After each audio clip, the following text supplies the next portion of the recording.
Alors un foil, effectivement, c'est une nouveauté qui est apparue sur nos bateaux. C'est un appendice, c'est-à-dire quelque chose de supplémentaire par rapport au bateau qu'on peut mettre ou ne pas mettre, qui déborde de la coque. Et ce foil rentre dans l'eau et il a la caractéristique comme une aile d'avion de soulever pas l'avion, mais soulever le bateau. Ah oui, moi j'ai un bateau d'ancienne génération, c'est certain qu'il va beaucoup moins vite que les derniers bateaux, encore moins vite que les foilers, parce que là c'est vraiment, on a franchi un cap, quoi. Voilà, avant il y avait des dérives, maintenant elles ont un plan porteur qui permettent de faire décoller le bateau. Si vous regardez les images des bateaux qui volent, l'étrave touche plus l'eau, quoi. Donc ça fait accélérer le bateau. C'est un peu l'inconnu parce que ça a que 2 ans, donc on ne sait pas trop encore si ça va tenir le coup pendant 3 mois. C'est quand même des grands râteaux, hein, ça ratisse bien la mer. Donc ça c'est le point négatif. Par contre, vous allez voir, avec un départ au vent de travers comme on va avoir là, eux, ils vont partir comme des avions.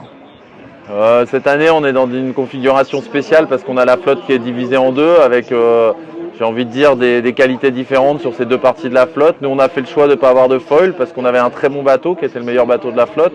Et on semblait que c'était prendre pas mal de risques de passer avec des foils tout en sachant qu'il n'y avait pas que des points positifs et qu'on n'avait pas forcément beaucoup plus de chances de l'emporter. Donc comme les gens qui ont mis des foils, on a fait un pari différent et aujourd'hui on est tous curieux et tous pressés de savoir qui aura eu raison sur cet aspect-là qui reste un aspect fondamental quand même pour nous car il touche à la performance. Alors un foil, c'est ce qu'on a sur le côté des bateaux, c'est une espèce de petite aile qu'on déploie en fait dès que le bateau accélère. Ça crée en fait de la portance comme une aile d'avion. Ça va permettre au bateau de soulager, de se soulever un petit peu au-dessus de l'eau, quasiment jusqu'à la moitié du bateau. Donc ça permet d'aller plus vite à ces allures-là. Par contre, l'inconvénient, effectivement, c'est aussi quand on a des vents contraires, des vents de face.